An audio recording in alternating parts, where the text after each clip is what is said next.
नमस्कार, बहुत स्वागत है आपका। राहु और केतु का महापरिवर्तन होने जा रहा है और आप कुंभ राशि के ऊपर इसका प्रभाव कुछ अलग तरीके से पड़ने वाला है।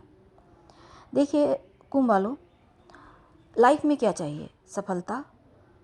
तो सफलता प्राप्ति के लिए जो आप एक कंफर्ट जोन में हैं वहाँ से बाहर निकलना होगा।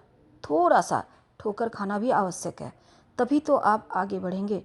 हर समय छत्र छाया में रहना सही नहीं। तो चलिए समझते हैं कि इस राहु केतु के महापरिवर्तन से कुंभ राशि की लाइफ कितनी बदलेगी। देखिए शनिदेव की जो साढ़े साती है आपके अंतिम चरण पर चलना शुरू हो गया है 29 मार्च 2025 से, और 18 मई 2025 को राहु आपकी राशि में आएंगे। अब देखिए शनिदेव मीन राशि में और राहु कुंभ राशि में। तो कुंभ राशि यानी आपके ही पहले घर में राहु और केतु आपके सिंह राशि। तो 18 साल के बाद पूरे 18 महीने यानी कि 1.5 साल के लिए राहु केतु का ये महापरिवर्तन होने जा रहा है और कुंभ राशि में केतु आपके 7वें घर में विवाह स्थान पर बैठेंगे पूरे 1.5 साल के लिए। तो 1.5 साल का वक्त कुंभ राशि के लिए महापरिवर्तन लेकर आएगा।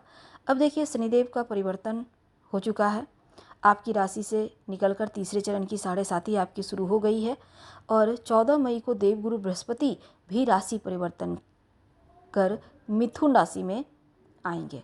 अब ये बदलाव आपकी लाइफ पर बहुत पड़ने वाला है, चूँकि आपके लिए कार्यक्रम बहुत विशेष है, तो वीडियो के अंत तक बने रहिए। और ये प्रेडिक्शन चंद्र राशि पर आधारित है और अगर आप जन्म कुंडली का विश्लेषण कराना चाहते हैं तो व्हाट्सएप नंबर पर संपर्क कर सकते हैं।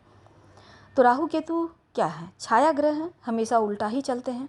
जो दिखता है वो है, होता नहीं। यही है राहु केतु, यानी भ्रम है, माया है, छल है। लेकिन राहु जो है ना, चतुराई देते हैं, तकनीक का ज्ञान देते हैं, आपको तकनीक से जोड़ते हैं, आपके अंदर समझदारी देते हैं, आप के अंदर राजनीतिक कूटनीतिज्ञता का गुण देते हैं। शॉर्टकट के तरीके से कैसे धन कमाना है ये चालाकी भी राहु देते हैं। तो राहु जो कार्य 1-2 साल में होना है, राहु उसको क्विक करने वाले ग्रह माने गए हैं, यानी फटाफट से। इसीलिए राहु को संचार से जोड़कर देखा जाता है, यानी टेक्नोलॉजी के कारक। तो राहु तो ठीक है। अब इंजीनियरिंग वगैरह से जुड़े हैं या आप कोई भी तकनीक से जुड़े हैं, अब एआई का ज़माना है, शॉर्टकट तरीके से हर काम हो रहा है, फटाफट हो रहा है और एकदम से परफेक्ट हो रहा है, तो राहु का यहाँ पर ज़्यादा रोल होता है। अगर आप स्टूडेंट हैं या आप जॉब करते हैं, इंजीनियरिंग आईटी टेक्निकल क्षेत्र से जुड़े हैं, तब हालांकि यहाँ पर राहु का प्रभाव ज़्यादा हो जाता है। अब राहु आपके पहले घर में आएंगे तो राहु अब चंद्रमा का घर है ये, तो पहला जो घर होता है आपके खुद का होता है, आपके आत्मा का होता है, आपके स्वभाव का होता है, आपके व्यवहार का होता है, आपकी पर्सनैलिटी का होता है। अब जब यहाँ राहु आएगा तो राहु पहले घर में चंद्रमा के ऊपर, जिसको कहते हैं पहला घर यानी आपका चंद्रमा। अब यहाँ पर आपको किसी भी चीज़ को लेकर मन में शंका नहीं रखना है और हाँ ना की स्थिति में नहीं जाना, ना ही दो नाव की सवारी करना है। आप दो चीज़ों को एक साथ लेकर चलेंगे तो डूब ही जाएंगे। इसलिए एक तो आप अपने आप को दृढ़ निश्चयी बनाएं और एकदम से सीधी लाइन पे चलें। राहु चंद्रमा पे आएगा तो ग्रहण योग भी बनेगा, तो ऐसे में दिमागी तौर पर थोड़ा परेशानी देगा, मानसिक तनाव होगा। रोज़ आप मानसिक तनाव से बचने के लिए भगवान शिव की आराधना करें और नमः शिवाय का खूब जप कीजिएगा, मन की मुश्किलें दूर होगी। अब राहु क्या है? भ्रम है, ठीक है। और जो कुंभ राशि है शनि की राशि है।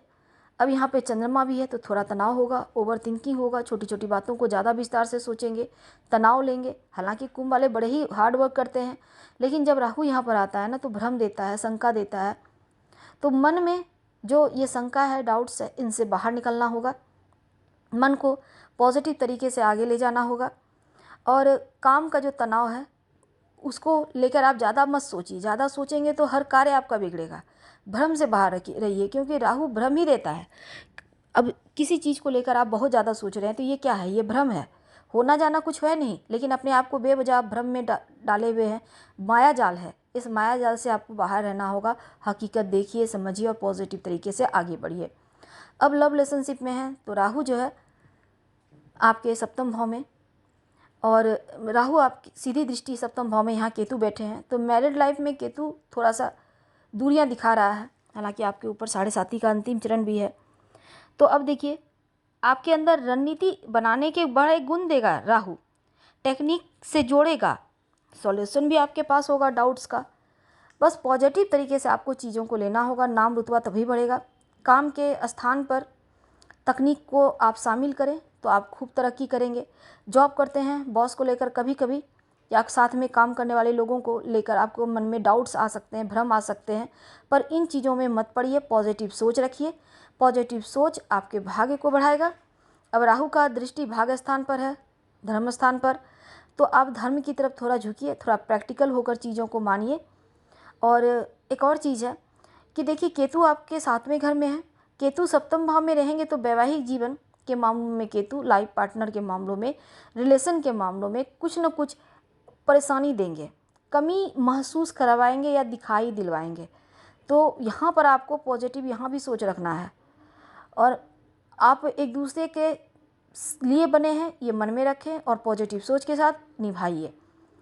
अब राहु आपकी विश भी पूरा करेगा, ऐसा नहीं कि पहले घर में रह के सिर्फ परेशानी करे। राहु आपको सेलिब्रिटी बना सकता है, क्योंकि जब राहु पहले घर में होता है तो व्यक्ति बहुत ऊपर की सोचता है, और किसी की भी, अगर जैसे कुंभ वाले हैं आप और राहु घर पहले घर में बैठा है या 5वें घर में बैठा है, तो आपकी सोच बहुत ऊंची होती है। आप लोगों के पहुंच में आना चाहते हैं और राहु आपको ले भी जाता है। अब 18 साल के बाद मन के अंदर बहुत सारी चीज़ें करने की आएंगी, आपकी उम्मीदें बढ़ेंगी, आपकी मेहनत बढ़ेगी, आपके सपने बढ़ेंगे, और जब ये बढ़ेंगे तो आप भी मेहनत करेंगे, और यही तो राहु करवाएगा।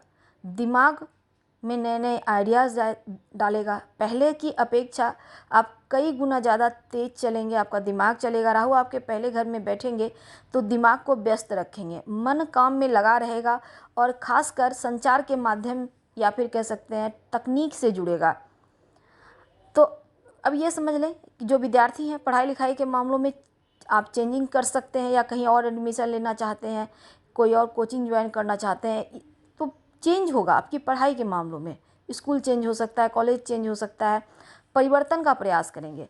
अब देखिए यहाँ पर किस तरीके से आपको, जैसे कि पहले स्थान में बैठे हैं तो आप बोलने का तरीका भी आपका बढ़िया होगा, लोग आपकी तरफ अट्रैक्ट होंगे वाणी से, और आपके अंदर जो अट्रैक्शन की भावना, वैसे तो कुंभ वाले बहुत ही आकर्षक होते हैं, राहु भी बढ़ाएगा आपकी वाणी के जरिए, आपके स्वभाव के जरिए, आपके लुक के जरिए। अब देखिए यहाँ पर एक और चीज़ है कि अगर कुंडली में जरा भी कमज़ोर है तो शिव जी की आराधना जरूर कीजिएगा, और कोई भी कार्य इनलीगल ना करें, अपनी परंपराओं को मानें, सबके साथ तालमेल बनाकर चलें।